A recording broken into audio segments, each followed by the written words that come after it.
today. Thanks for coming out. Thanks for coming to our Come As You Are, the Legacy of Kurt Cobain and Nirvana talk today. And before I introduce the panelists, which I'm sure all of you already know, just wanted to say a few words about some things that are happening at EMP coming up. And well, I guess one, since I assume all of you are Nirvana fans, if you haven't seen the Nirvana Taking Punk to the Masses exhibition, I recommend it. I think it's a good exhibition. All these guys are heavily in the exhibit. And also on May 17th, we're opening up a new exhibition called Spectacle: The Music Video, which traces the history of music videos from the 1940s to today. And on the 16th, we're having an opening night party for the exhibition called Vivid, which will have music videos, surprise performances, dancing, 80s MTV karaoke, and opportunities to step inside some of the most iconic music videos. And tickets for that event are available on our website. And afterwards, after this event, we're going to have a short signing, and that'll be up in the lounge, which is up above the restaurant. So after the event, we'll go kind of in the back and up that way, and then you guys will go this way. But I guess before I do the introductions, I want to say that today is it's obviously the 20th anniversary of Kurt Cobain's passing, and I want to sort of emphasize the idea that ultimately this is an anniversary about somebody that died. Somebody that was a father and a brother and a son and a friend to a lot of people, and so it's really easy for popular figures, people in popular culture to be sort of turned into something else. But let's remember today that it's this is a very personal day for a lot of people. So I guess without further ado, on the end here we have Jack and Dino, and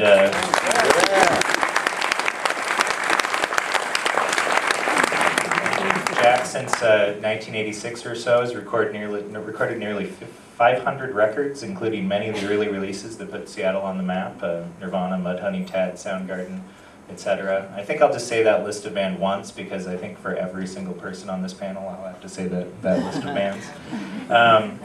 In addition, an avid musician with bands like Skinyard and Dino's Earthworm, Candy Coated, and others, and I think some people like to call him the godfather of grunge.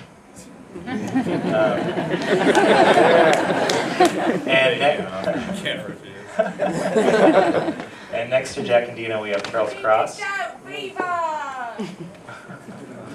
Excellent. And Charles Cross is the author of the new book, Here We Are Now, The Lasting Impact of Kurt Cobain. In addition, he's written a further 9 books, including bestsellers Heavier Than Heaven, a biography of Kurt Cobain, Room Full of Mirrors, a biography of Jimi Hendrix, and Kicking and Dreaming, a story of heart, soul, and rock and roll. And also, through 1986 to 2000, he was the editor of the local music magazine, The Rocket, which is sort of heavily tied into this Nirvana story. And so next we have Bruce Pavitt, who is a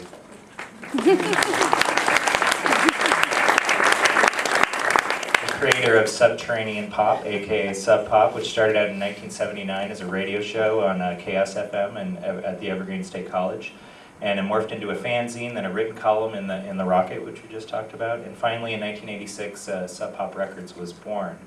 And with partner John Poneman, Sub Pop released music from all of the bands we talked about just recently, and was fundamental in putting Seattle on the music map. He's also the author of Experiencing Nirvana, Grunge in Europe, 1989, and the upcoming Sub Pop USA, the Subterranean Pop Music Anthology, 1980 to 1988.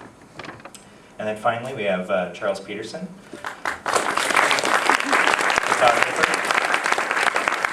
best known for his documentation of the music phenomenon some of us might know as grunge.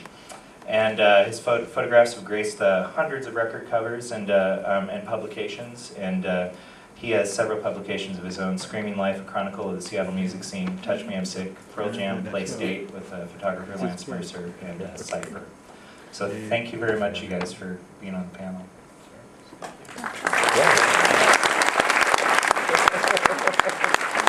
Today, before we start the panel, I wanted to play a short interview piece with Kurt Cobain on January 6, 1990, and this is a piece that I believe probably less than a dozen people have seen ever.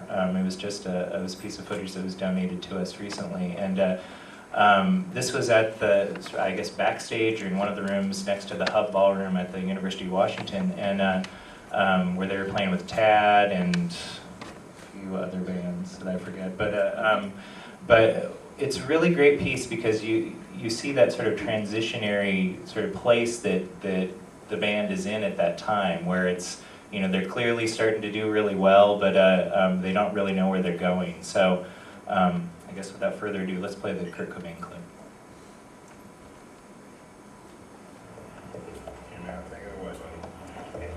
Don't worry about me, I know this is kind of a strange angle, but it'll work. Very strange angle. Hi. What and who is Nirvana? What and who is Nirvana? Nirvana is a three-piece underground alternative grunge rock band from Seattle, Washington, or the outskirts of Seattle, Washington. And that's about it. I mean, that's what we are.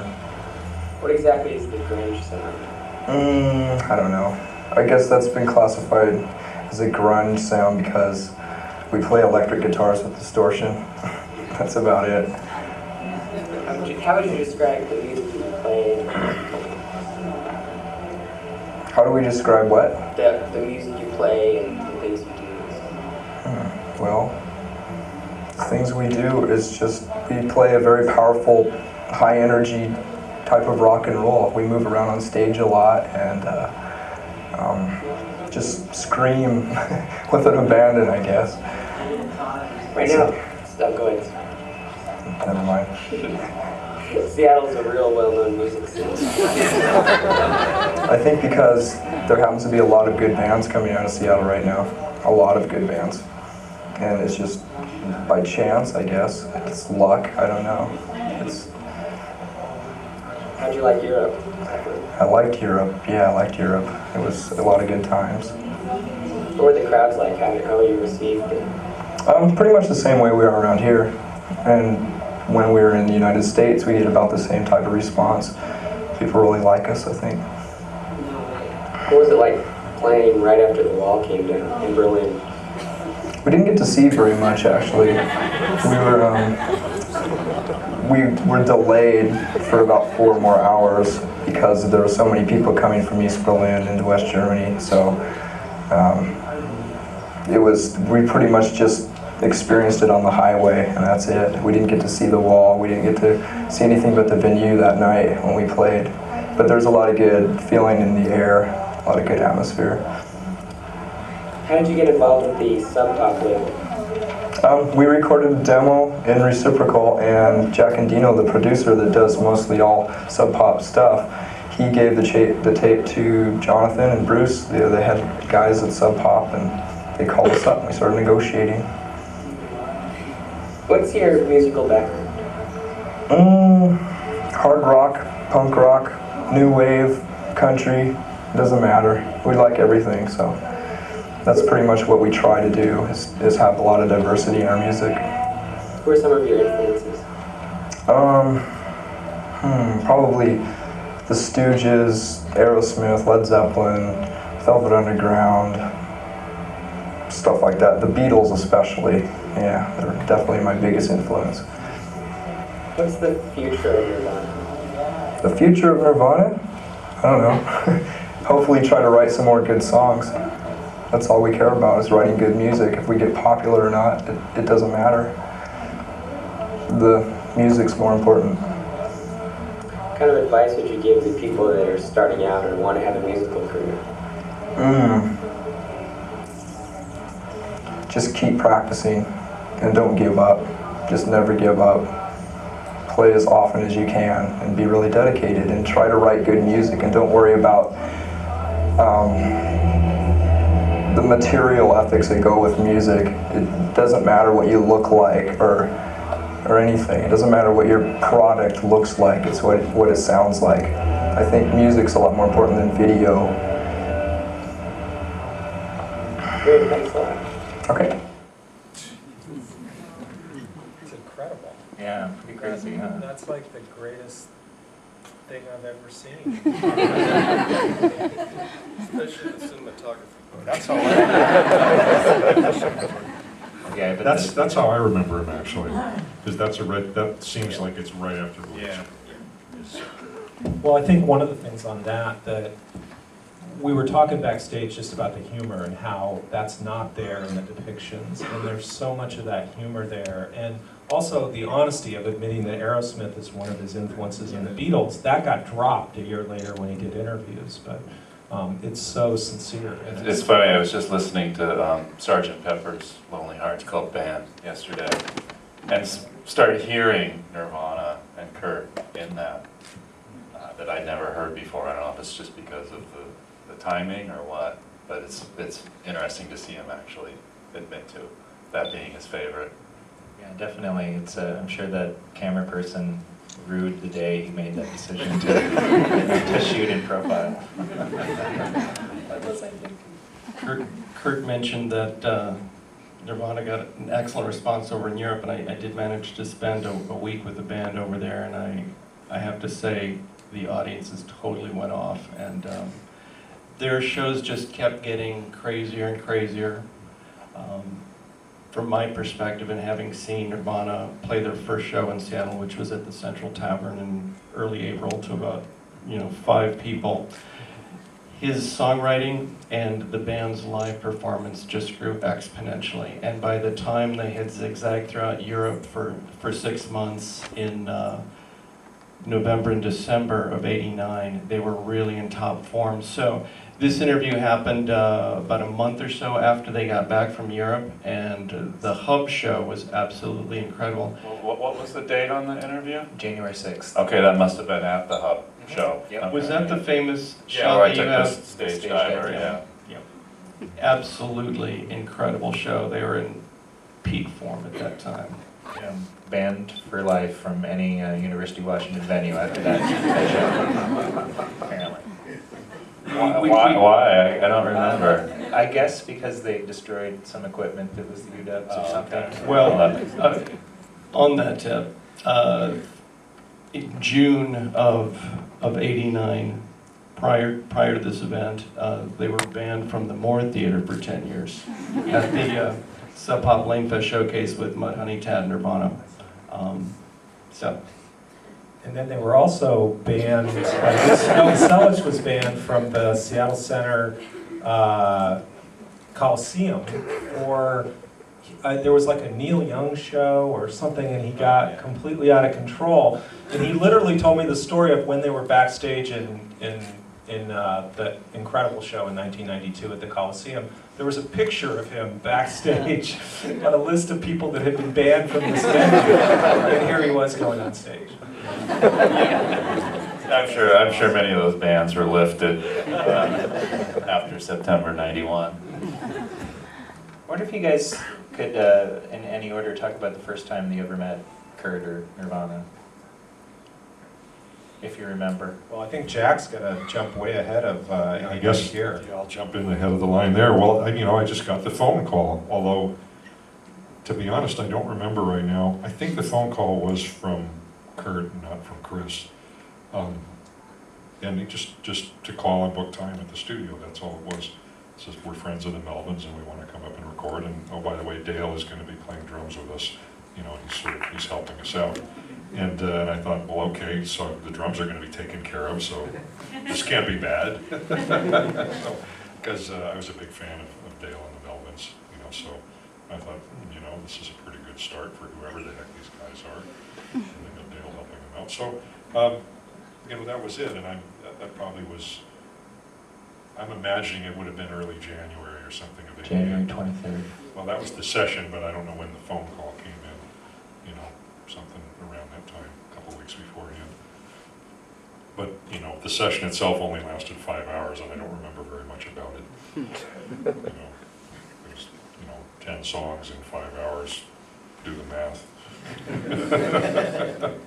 Not a lot of time for conversation. Yeah. Well, I actually had, the first time I met Kurt was actually before that.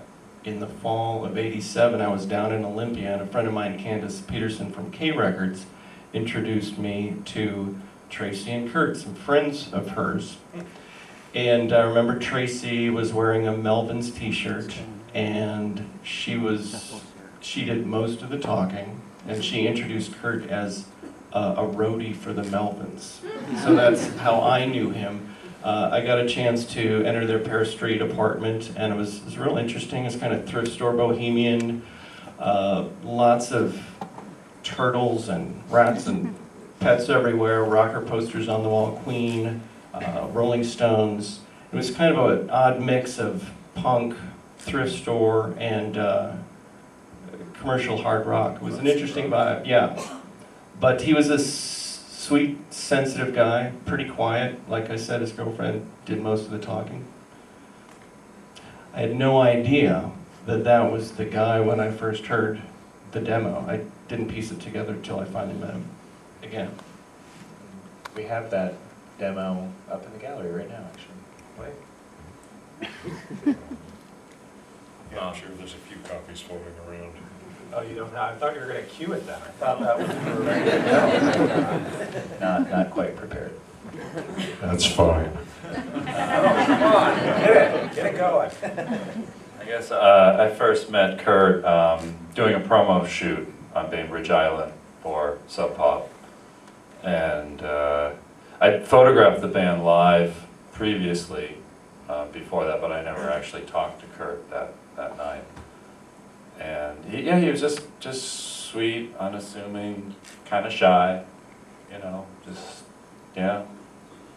Quiet. Pretty quiet. He was very quiet. I don't think I think it was later on he kind of opened up, but early on. I remember one time he came to a little party. I had a loft on 2nd Avenue, just around the corner from Sub Pop. And he came to a party, it was kind of afternoon, but then we all went out later that evening to Rebar or the Vogue or something. But yeah, he just kind of sat on the sofa and smoked cigarettes and didn't say a word. And we were all, you know, kind of like, is that guy all right? You know, sort of thing. And I guess that's the way he was quite a bit. He was the voice of a generation. That's true. But he was kind of quiet. Well, speaking of that, let's cue the Ben Shepherd clip.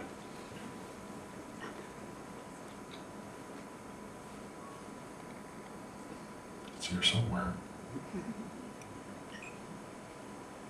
And me and Kurt, how I met Kurt was way before he had the band. I didn't even know he was in Bliss or Nirvana, because we'd be partying down in Olympia, and we were the two guys at the end of the couch, always like, oh, there's a guitar over there. And we'd always be alone at the party, off in the corner. Everyone else was having fun and stuff. We were more introverted and quiet. And the 2 times that I met him before, I knew, you know, he played even. We'd be sitting on the edge of these weird couches at these houses in Olympia, and there'd be one guitar. So we were those freaks that would always, oh, there's a guitar. Sit in the corner and play guitar, you know. So Ben has like one of Kurt's guitars. Oh, really? I mean, it's unbelievable. It's pretty amazing. I mean, I think those guys had a friendship that Ben's so quiet, you never heard about it. He rarely ever talks, and it's amazing you even got him on camera there. I have the pickup from one of his guitars that he smashed. Yeah, and I said, hey, you know, you got those guitars you're smashing? You know, do you have any parts? He said, oh yeah, and he gave me a pickup, and it was all, wires were dangling off it. It was all destroyed. I soldered it together and made it work. It was just a Univox pickup. It doesn't sound particularly good, you know. Okay. There probably still are some bits of his guitar somewhere around that Pear Street property in Olympia, because they're one of you know, I'm more of an observer and came far later than these guys, but I remember the story, and that I thought was one of the funniest things that has ever happened to me was at one point Tracy Miranda took me to the Pear Street apartment and showed me where they lived and showed me all these kind of places, and which you guys had seen, you know, contemporarily at the time. And we're in the garage, and this is in 1998. Now Kurt's been passed for 4 years at that point. And she looks up, and there's some of his stuff in the garage. There's Kurt's tent. His camping equipment was still in this garage because his stuff was in such tatters, which was really, truly remarkable that there was still, and she goes, that was my tent, I bought that tent. And just amazing at the idea that there were still bits of I'm actually kind of amazed at the idea of Kurt camping. I think I saw that tent on eBay last week. The skis on Craigslist. Not, you'll see it next week.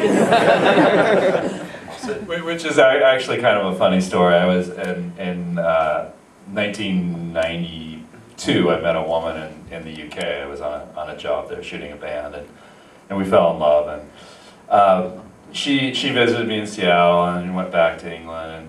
And she took a cardigan, much like that one, just some crappy old thrift store cardigan of mine, and she ended up selling it to somebody for 75 pounds, saying it was Kurt Cobain's. I was like, we really needed the money at the time, so I was like, good on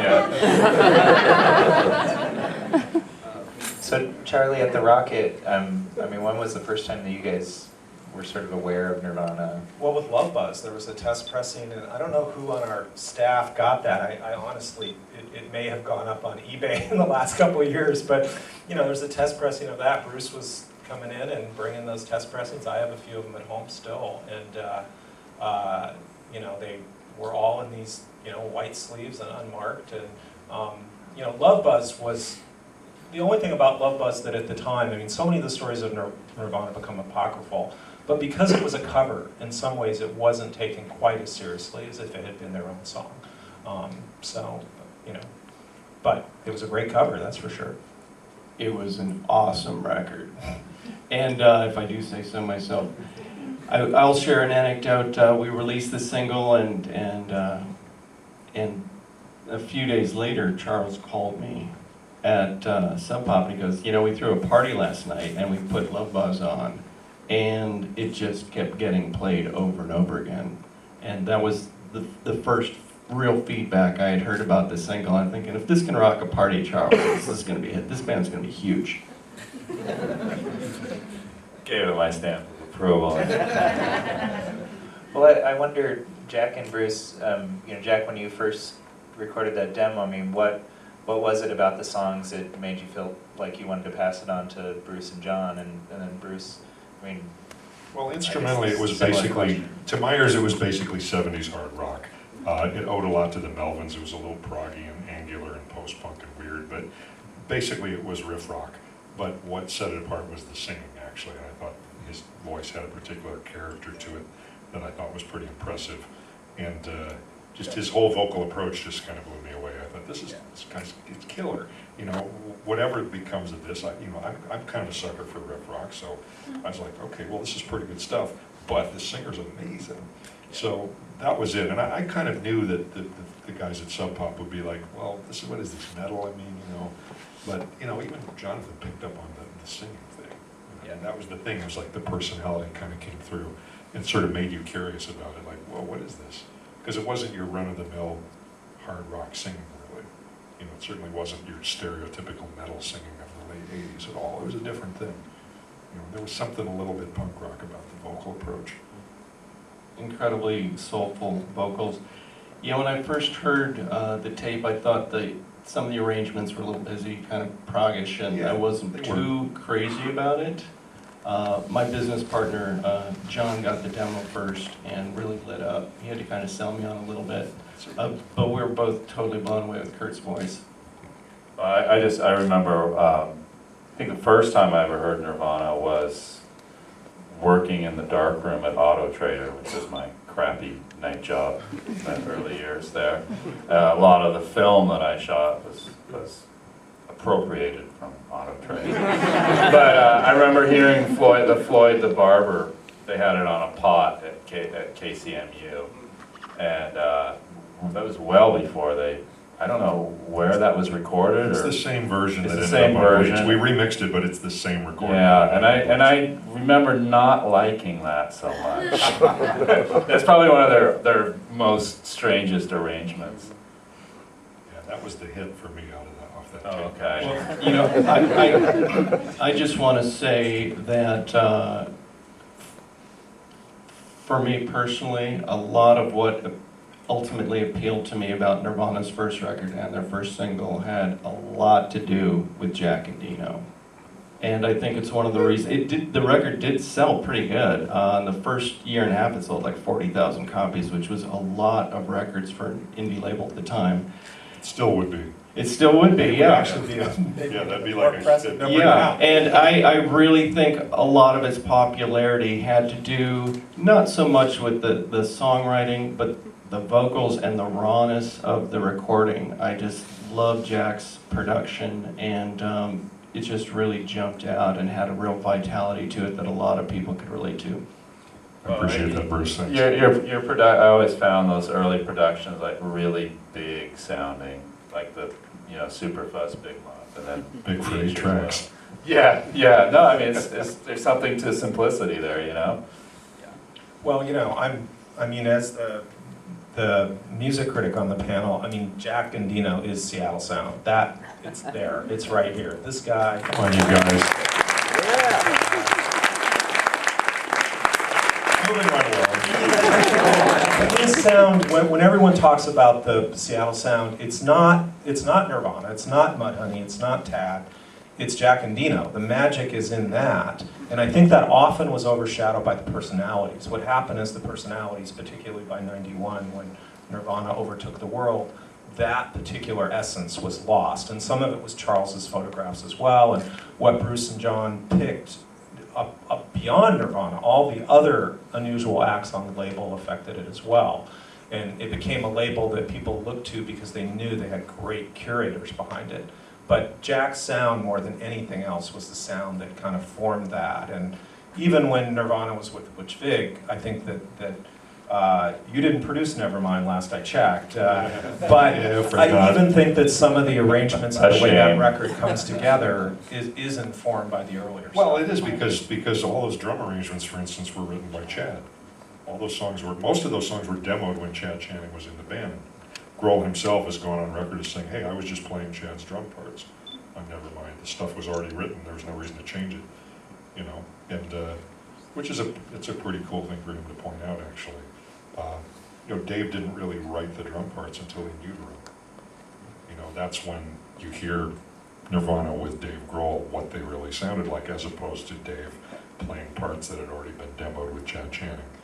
So, in a sense, that Nevermind is still the older Nirvana sounder. It's like a transitional record to me.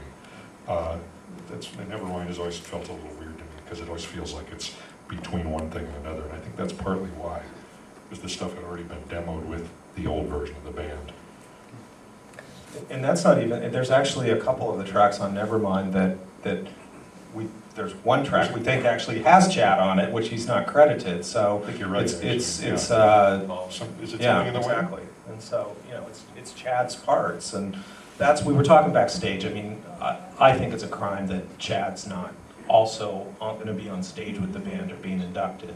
The Hall of Fame,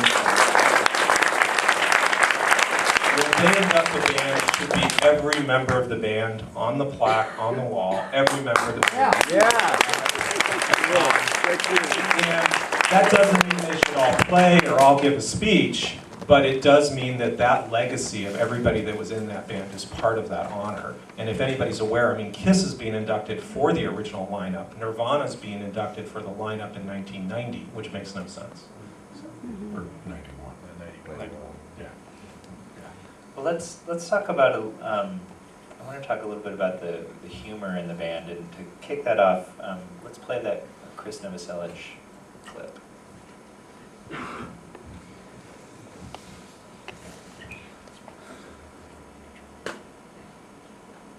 Well, Kurt wasn't really the tortured artist, like the sulking, tortured person. Like, he was a really funny person. And somebody was watching this, when we were doing the box set, the Nirvana Lights Out box set, and they were editing it, and they were looking at all this videos, and they're like, you know what, I was looking at Nirvana, and like, all these interviews, and everybody's always laughing. Like, the band is always laughing, cutting jokes, and just, there's something was the most apparently stupid, ridiculous, better. He was super stupid. It was really funny. Like, he's so stupid. Like, how stupid can, just because, you know, just, I don't know. So, and then Kurt was a sophisticated person.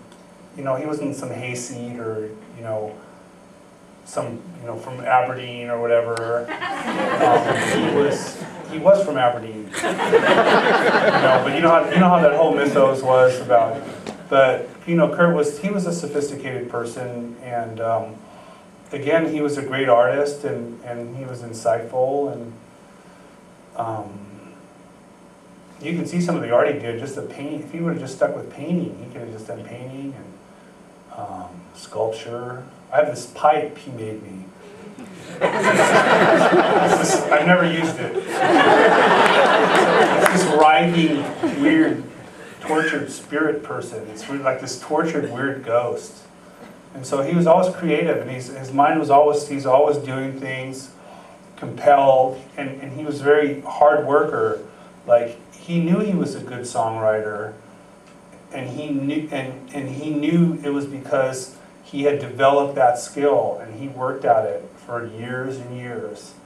And again, just being, you know, he had a lot of discipline in that respect, where I guess he was just compelled. He just had this gift, and he needed to go play guitar. One of the best things that, well, like, for years after Kurt died, I had this habit of, like, I'd walk by a pawn shop and I'd look in the window, and I'd always look for a left-handed guitar. And like, oh, I don't need to do that anymore, you know? Especially in the old days before Nirvana got famous, like, oh, look, there's this left-handed guitar, or a guitar that you can string left-handed with. Because if Kurt ever got a new guitar, he would just get infatuated with it, and there's like 10 songs right there. He would just be playing it all the time, and it's like, look at all these tunes, because he liked this new guitar. Like, we bought this, a left-handed Fender Mustang. We went to this party at Evergreen State College, and we bought it for like $50 off this dude. And it's like, whoa, it's like this guitar, and he, you know, he was just, so he was compelled. There was that drive, that he had that gift as an artist, as expressive, and it was compelling. He was compelled to do it because he didn't like chores. He never. If it was a chore, he'd have him to do it. So I wonder if you guys have any particularly funny memories of Kurt or Nirvana. I mean, Charles, you mentioned backstage about Chris. Well, yeah, the first time I met Chris Novoselic was out at Bob Whitaker's cabin out on the coast. And Bob Whitaker, if you don't know, was the Mudhoney's manager and sort of grunge mascot. Refreshments coordinator. Refreshments coordinator. Yeah, all around that. But anyway, you know, he kind of, a bunch of us went out there, and all of a sudden we're at a bonfire on the beach, and then Chris was kind of a latecomer. He shows up. Next thing you know, he's jugging from a gallon bottle of wine or something, and he's got his clothes off, and he's jumping through the bonfire. And he just sort of takes off running down the beach, and so we don't see him anymore. It's like, who the hell is that guy? That was kind of the first introduction to that crew.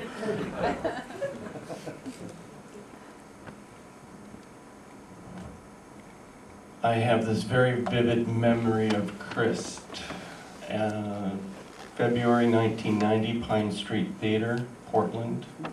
And we're backstage, and I look over at the couch, and there are all these springs like sticking out of the couch, and I realize, oh yeah, Chris has been jumping up and down on the couch for 10 minutes, and it's completely trashed. So, I don't know if that's funny, but he certainly was fun-loving. Well, I think that the weirdest thing ever was Nirvana's record release party for Nevermind at the Rebar. And it's this little club that 300 people at the most, maybe, if that. And at some point, the party's continuing, and there's major label money. It's not just Sub Pop, so there's free beer and there's free hummus for some reason. I don't know. And they're throwing hummus. And then at some point, you look over, and I look over, and the Rebar, because it was super hot, there was a back alley entrance that had a piece of fencing on it, so you couldn't get through it.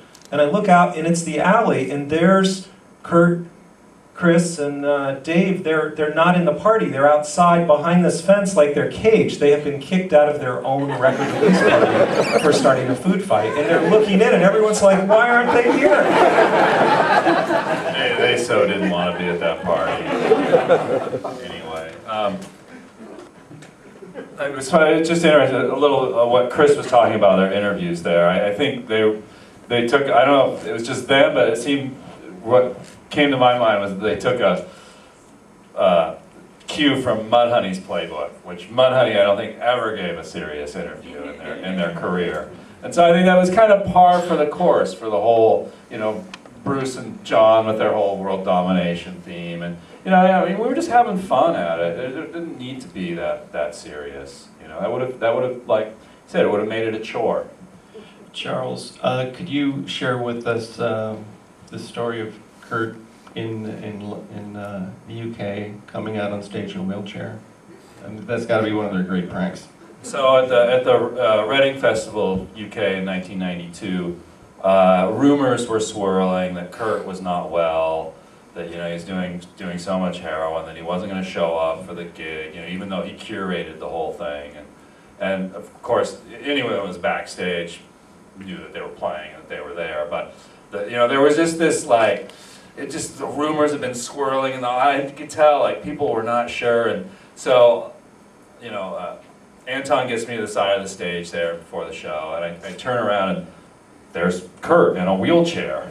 I had seen him earlier in the day, just like all smiling. Like he's in a wheelchair with a hospital smock on, and this big white wig, like as if he was an old man, and he's sitting there smoking a cigarette with Everett True like pushing him, and Everett pushes him out to the mic stand, and he does this like, oh, he can't get out of the wheelchair. And this is in front of 45,000 people, you know? And they're just like this hushed silence, you know? Like people were clapping, and then they were like, what? And he gets up and he grabs the microphone and he falls down with it. Just kind of plays it. And then at a certain point he's like, oh, okay. He gets up, gets his guitar, and they start. But it was pretty great. Great story.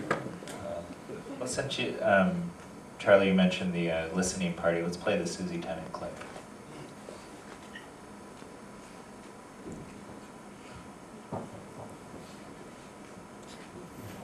The release party, originally Kurt wanted to have it at the Teapot down in Tacoma. And we kicked around the ideas of it, and then we're like, well, it was the logistics of getting everyone from the Seattle music community down there. At that time of the release parties, we were doing them for retail and radio, so it was just a lot of coming down there. So we ended up doing it at the Rebar, and Nils catered it. It was great, and it was one of the first bigger record release parties I did, and it just, more so than I've ever done, I just invited every person who played in a band as well. So, and it was such a, you know, the CD was, or the release was floating around, and everyone had it, everyone knew it was great. There was a huge line around the block to get into a release party, like that does, you know, just a listening party, not a release party, just the listening party. The record wasn't out yet. And it was packed, and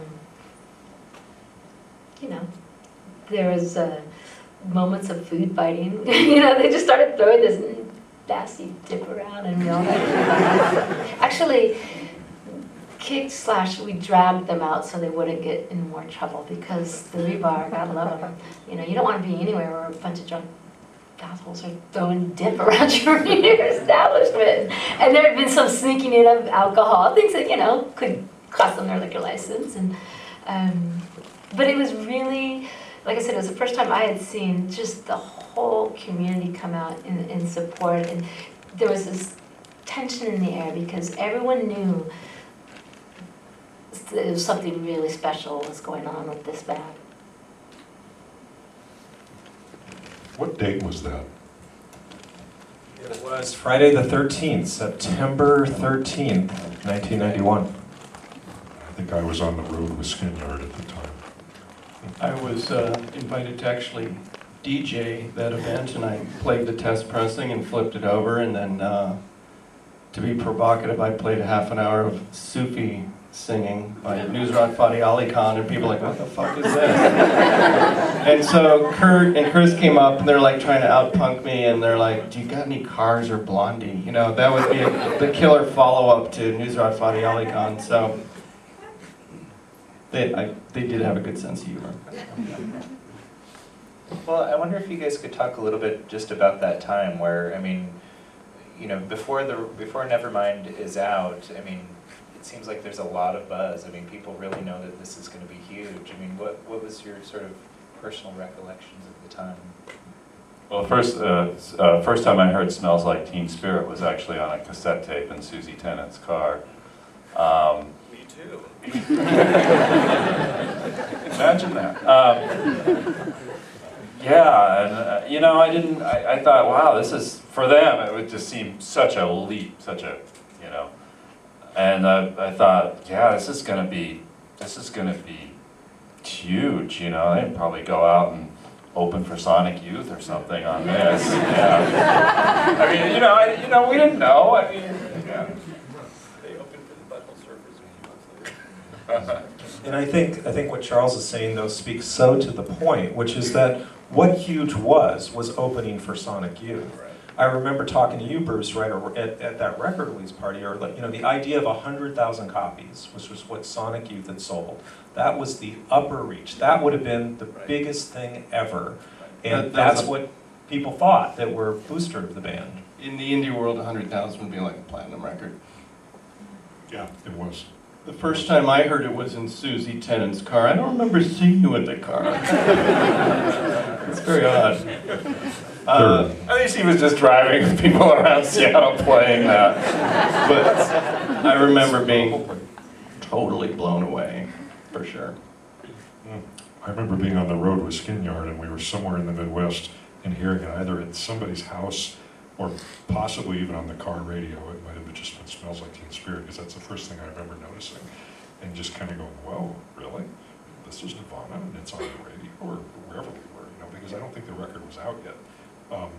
And then immediately after that, we found ourselves in Europe in October, November of '91, and the record hadn't been released yet in most of the countries we were in Europe, but people had the tapes of it somehow anyway. We were literally, we'd go to a club in, you know, Oslo or Copenhagen or something, and it would be, people would be playing it over the PA. Yeah, this is the new Nirvana record, it's not out yet. And it was crazy, it was like the record was following us around. Okay, Jack, just to riff on that, my wife at the time, Hannah Parker, went to a remote island in Thailand called Koh Tao, and she heard it being played out of a fishing boat. And they kind of like, and a fishing boat, I mean like a rowboat, with a guy with a string pulling up fish. And she went over there and said, oh my God, you know, she was with a Thai friend, and they're like, this band's from Seattle, and he pulled out this cassette that was all in Thai. It had already been bootlegged. Okay, and this is, I don't know, maybe 4 months after it came out. Yeah. I think that there's an interesting sort of motif in that, because essentially it begins with your fanzine as the ground zero, as the patient zero for a lot of these things. And the idea of cassette culture, to me, to some degree, Nevermind is the end of cassette culture. At the point that that came out, believe it or not, in 1991, cassettes still accounted for something like 25% of all music sales. And of course, they just disappear around that time the CDs come. But when people think of Nirvana or they think of Kurt, I had the benefit at one point of actually finding one of his roommates who had all of Kurt's cassettes when he was a kid that he had taped, and all these mixed cassettes, and to see them, and you mentioned the Cars, there's so many other influences that don't get talked about. But to me, this is kind of the end of that. It's the end of mixtape culture. Things shift forever afterwards. And I don't think you can really understand the band or their influence unless you truly understand people like us that were music collectors, that collected tapes, that made a mixed cassette, that it was all these variety of influences. It wasn't one thing, and it wasn't a major label thing. It was just weird things on the radio with a variety of different influences. Bruce, do you remember the shoebox of defective Bleach cassettes you gave me? No, I don't. you remember when Sub Pop decided to put out a cassette version of Bleach, but 2 of the songs had been shipped off to make the Blue EP, and those 2 songs were no longer on the master reels? No, I don't, Jack. And there was a whole shipment of 1,000 Nirvana cassettes that were missing 2 songs. Welcome to the world of independent record labels. So I probably humped those damn boxes. I had nothing to do with this, but I ended up with this box of Bleach cassettes that were missing 2 songs, and we would use them in answering machines, record over them at the studio, put tape over the holes, and yeah, here's your demo, or whatever. And 'cause, you're just, we didn't have CD burners at that point, so everyone who made a recording had to walk out of the studio with a tape, and I'd have these Bleach cassettes that basically Sub Pop had to eat. Actually, Jack, they became valuable collector's items. I know. Let's play the Melissa Aftermar clip.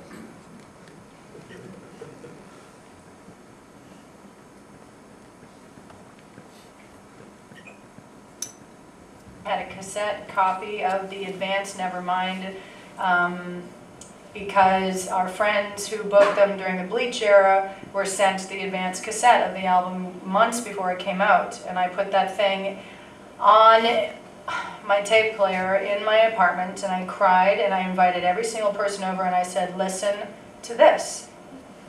The world has changed. We are going to experience a new life changed at that moment. I heard it in the songs, and I played it on auto reverse for an entire week at my DJ job. I just had an auto reverse cassette. I was like, nobody's going to listen to anything except for this record, because now the world has changed.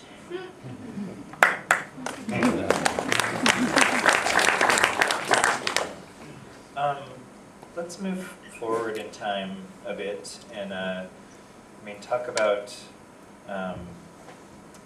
after when people started hearing the news that Kurt had passed, there was a huge vigil at the Seattle Center, just behind us.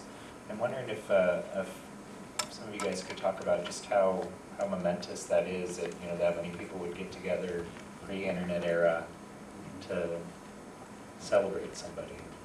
Well, we were talking a little bit backstage about, in some ways, it's this whole it feels nice. That video was so great because it kind of emotionally brought it back, but the whole weekend hasn't really felt great. And it's really momentous in some ways to think about. It was literally this time of day, 20 years minus 2 days ago, that memorial was happening. It was, or 3-4 days ago, it was on the 11th.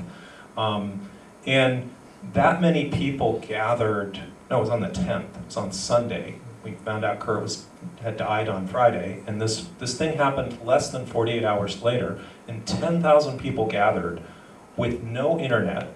It was a couple of radio stations blasting. I'm not even sure there was anything in the paper because the deadlines were such, and that many people came together that spontaneously. And it was truly extraordinary, that feeling. I mean, we were sort of saying, earlier that if that happened today in Seattle, there would be 200,000 people with the crowdsourced, but that many people got together and came truly showed how well he was loved, both by musicians and by other people, and it was kind of like you just didn't know what to do. And in some ways that's even true to this day. You don't exactly know what to do. How do you honor him? How do you, for somebody that struggled with commercialism at times and his role, or struggled with how he felt with fame, what's the proper way to honor his legacy? And at that thing, the greatest thing was to see kids sitting around in circles playing guitar and singing songs. That was truly extraordinary to see, that they were reinterpreting the music and making it their own. But it really was one of the most extraordinary events I've ever attended in my life. I think ultimately we all wish that we weren't in this room right now, just period. So, wish he lived on.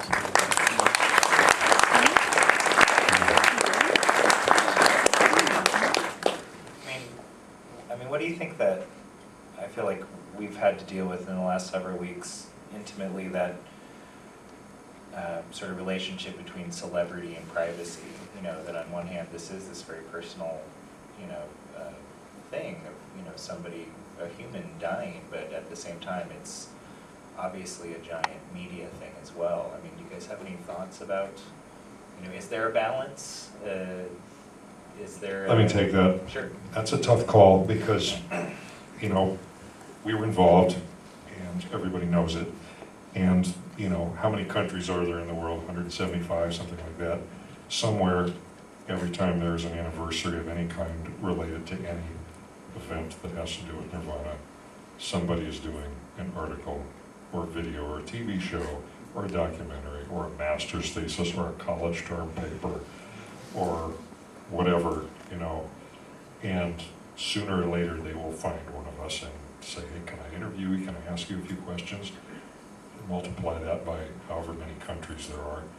And at a certain point, you can either engage with it, but you find yourself, I mean, I was answering the same questions 15 years ago that I'm answering now. A fire emergency has been reported in the building.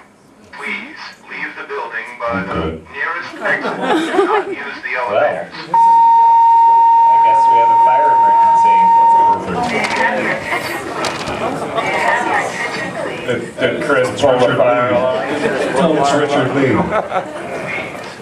Please leave the building by the nearest exit. Do not use the elevators. May I have your attention, please? A fire emergency has been reported in the building. Please leave the building by the nearest exit. Do not use the elevators. May I have your attention, please? May I have your attention, please? A fire emergency has been reported in the building. Please leave the building by the nearest exit. Do not use the elevators. May I have your attention, please? May I have your attention, please? A fire emergency has been reported in the building. Please leave the building by the nearest exit. Do not use the elevators. May I have your attention, please?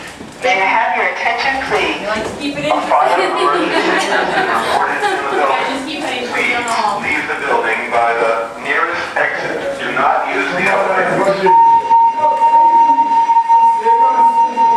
May I have your attention, please? May I have your attention, please? A fire.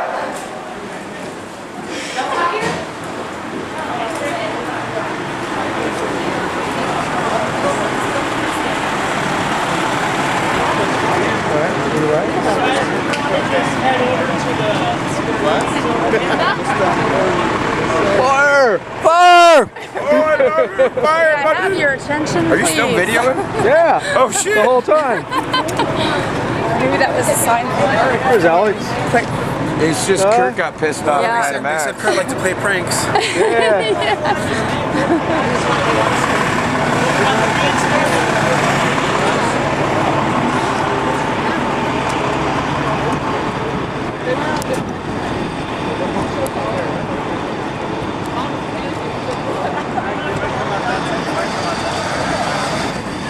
This is trippy, eh? Yeah.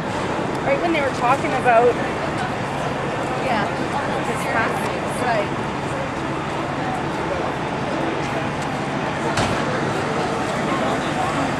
Hopefully we get our seats back.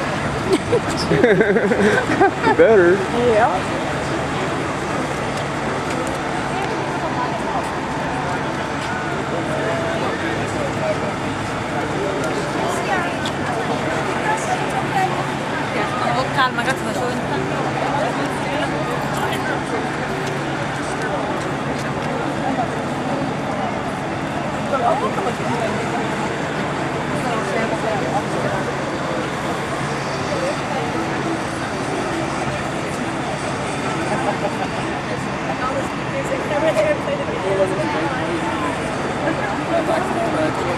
Sort of weird that fire truck's for the Johnny on the spot, ain't it? And you zero it right when the alarm goes off? Yeah.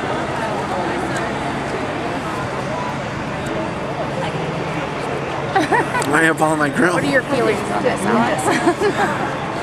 Is this a conspiracy theory? Huh? Yeah.